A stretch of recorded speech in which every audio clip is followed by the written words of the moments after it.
কিয়ামত পর্যন্ত আনেওয়ালা সমস্ত উম্মতি মুহাম্মদীদের উদ্দেশ্যে আমার আল্লাহ বয়ান করলেন, যুবকেরা শুন, যে আল্লাহ পৃথিবী বানাইল, যে আল্লাহ দুনিয়া বানাইল, পরকাল বানাইল, যে যেটার মালিক, সেই মালিকে বলতেছে দুনিয়া কোনো শান্তির জায়গা নয়, দুনিয়া চিরস্থায়ী নয়, দুনিয়ার নিয়ামত কোনো নিয়ামত নয়, এর থেকে কোটি গুণ নিয়ামত আমি আল্লাহ তোর জন্য পরকালে রাখছি।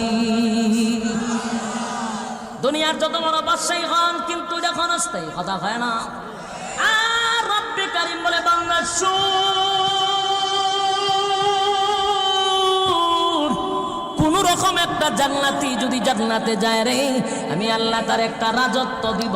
এই রাজত্বটা হবে এই পৃথিবীর 10টা পৃথিবীর সমান।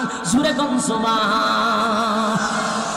একটা জবান বন্ধ রাখবেন, আল্লাহু আকবার।